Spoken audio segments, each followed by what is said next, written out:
piso. Ang kalagahang bigat ay 1 kilo. Hindi na ho sila nagbibilangan ng pera. Kinikilo ang pera para malaman kung magkano. Magugulat kayo nung kinuwento niya. Disyembre, isang delivery, 2.5 billion pesos ang dineliver. Inaakyat sa bahay ni Saldico, mula po Valle Verde, may bahay si Saldico. Doon po kinikilo pera, binibilang, ilalagay sa maleta. Dadalhin sa bahay ni Saldico, dyan po sa Shangri-La Horizon sa BGC. Inaakyat lahat ng maleta at binababa muli. Hindi ko pa maintindihan, tinanong ko, Sarge, bakit inaakyat pa yung maleta, ang bibigat? Pagkatapos ibababa muli. Sabi niya, sir, hindi ko rin po alam. Pero ganun po ang aming ginagawa.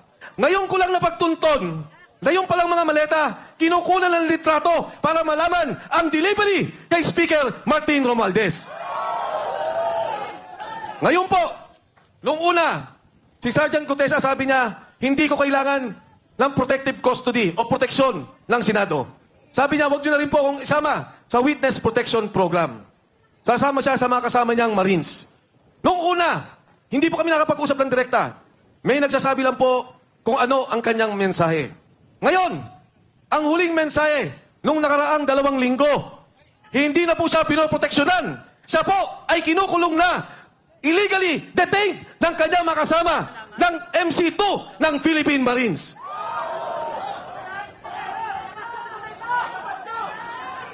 Alam niyo po, ang kinakaawa ko, naintindihan ko, si Sergeant Gutesa, napapirma na po nila ng affidavit.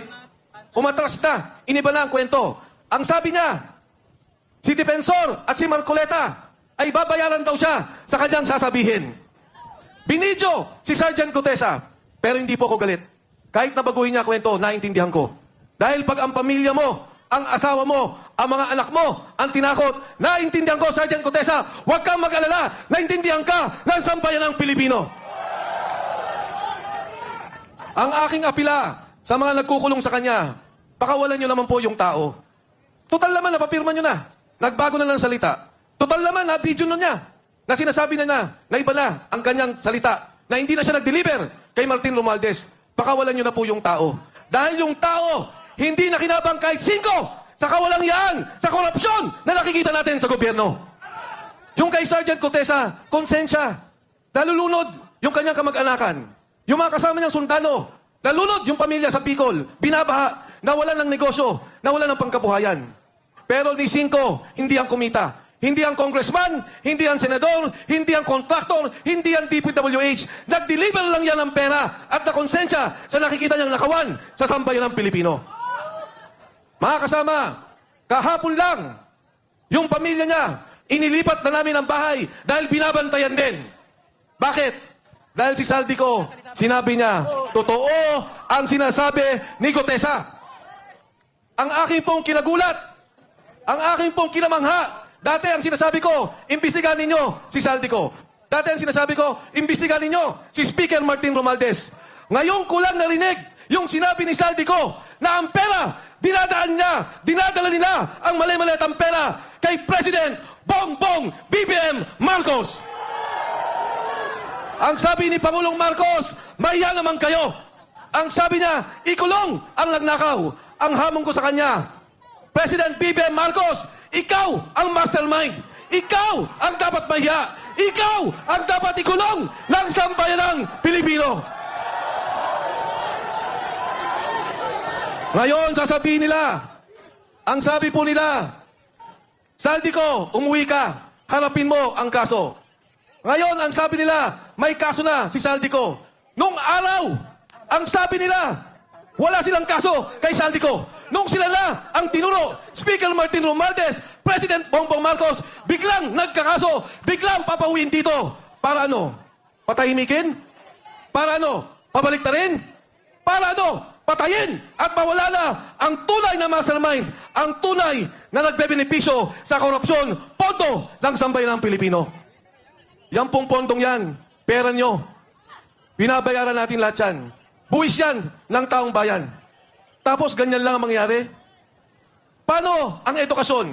Yung PhilHealth, kinunan nila yung pondo. Paano ang mga na-hospital? Hirap na ang mga Pilipino. Pero ngayon narinig natin, bilyon-bilyon ang nawawalang pondo. Ngayon no, yung mag-asawang Paul Estrada, ito yung assistant ni Saldico. Anong ginawa nila? Ibinyahe, papalabas. Yung Paul Estrada na konsensya. Yung kanyang asawa po, tumawag at sinabing gusto na nilang umuwi. Ano pong ginawa? Binugbog! Pagkatapos, inilipad sa Chile. Pero may maganda po akong balita sa inyo. Yung pong mag-asawang yan, hawak na natin.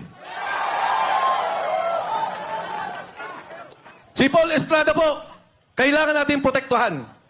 Dahil siya mismo, sabi ni Saldico, ang nagdi-deliver kay Martin Romualdez at President Bongbong Marcos. Mga kasama, yung ating pong pagkakaisa ngayong hapon, nung una, ayokong manawagan na mag-resign si Bongbong Marcos.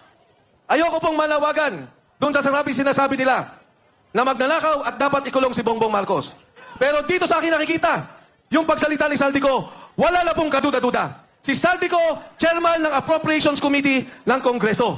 Bata nila, tao nila, 3 taon. Hindi ka magiging chairman ng Appropriations Committee kung hindi ka pinili ng Pangulo. Si Speaker Martin Romualdez, pinili ng Pangulo. At yung pontong yan, sila ang gumagawa. Sila ang nag-aayos. Ngayong pong araw, tinanggal si Executive Secretary Bersamin. Tatanggalin din daw ang DBM Secretary Amina Pangandaman. Ang apila ko sa kanilang dalawa, magsalita na rin kayo bago kayo kasuhan at ituro ng administrasyong to. Alam nila ang galawan ng pondo. Alam nila ang nangyayari. Maawa naman kayo sa sambayan ng Pilipino. Sa kasaysayan po natin, ngayon lamang nangyari ang ganitong korupsyon. Ngayon lamang ang nangyari ang ganitong nakawan. Ang sitwasyon po natin, ang mismong sindikato, ang administrasyon, ang Pangulo, ang nangunguna sa sindikato ng Republika ng Pilipinas.